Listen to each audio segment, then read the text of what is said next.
ग्रहों का खेल बता देता है हमारी सेक्सुअल लाइफ का रहस्य। कुछ ग्रह देते हैं हमें बहुत रोमांटिक नेचर और हमें ऊर्जावान भी बनाते हैं।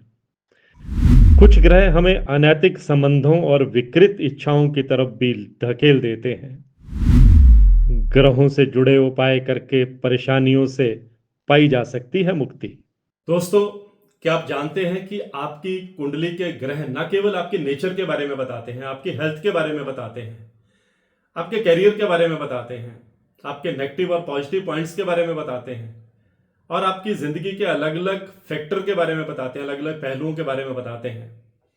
लेकिन आपकी कुंडली में जो ग्रहों की प्लेसमेंट है, ग्रहों की स्थिति है, वो ये भी बता देती है कि आपकी सेक्सुअल लाइफ कैसी चल रही है। आज हम इस बेहद रोचक विषय पर बात करेंगे कि कैसे ग्रह हमारी सेक्स लाइफ को प्रभावित करते हैं और कौन कौन से ग्रह हमारे रोमांस और रिलेशनशिप के लिए बहुत महत्वपूर्ण होते हैं। आज की इस पोस्ट में मैं आपको बताऊंगा कि किन ग्रहों की कुंडली में सही स्थिति ना होने के कारण आपकी सेक्स लाइफ संतोषजनक नहीं रहती, आपके रिश्ते में वो जुनून, वो एनर्जी, वो ऊर्जा नहीं रहती जो होनी चाहिए।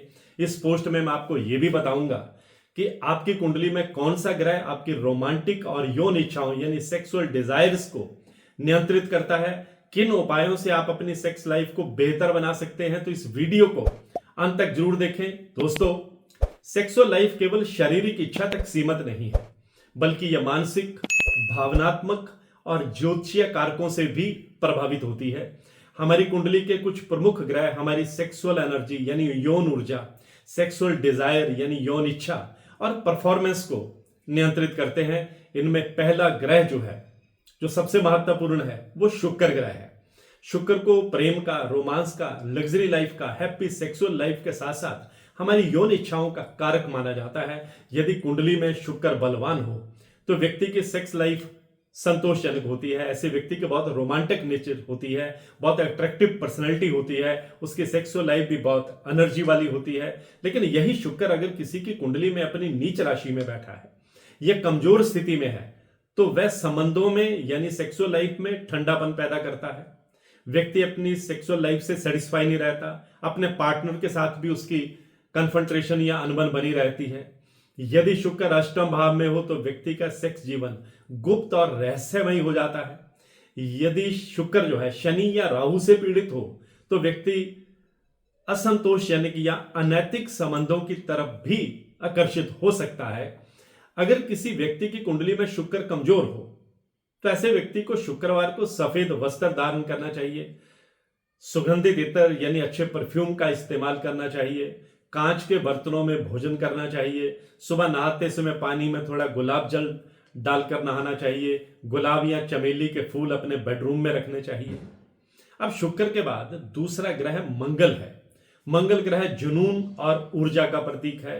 यह ग्रह हमारे भीतर छिपी यौन ऊर्जा और जुनून को नियंत्रित करता है।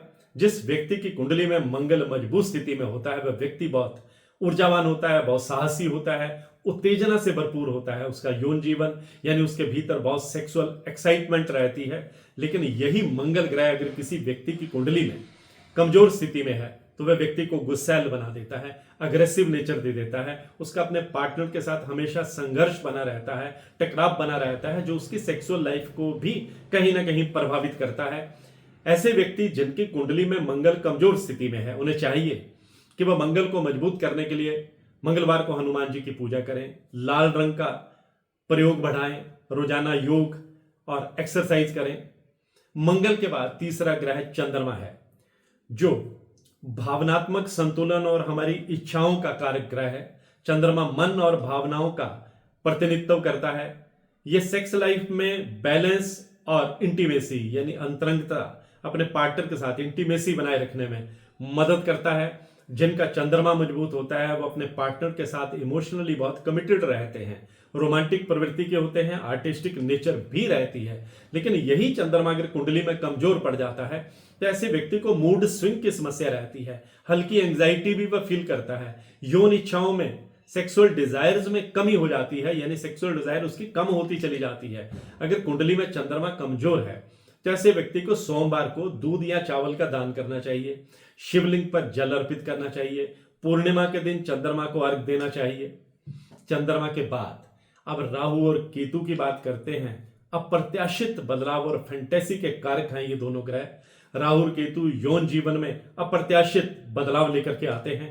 जिनकी कुंडली में राहु मजबूत होता है वे लोग सेक्सुअल लाइफ में नए रोमांच की तलाश में रहते हैं, लेकिन कुंडली में कमजोर राहु विकृत इच्छाएं, अनैतिक संबंध का कारक बनता है और ऐसा राहु बदनामी भी दे देता है। अब उपाय भी बता देता हूं। राहु के लिए हनुमान चालीसा पढ़ें, काले तिल का दान करें।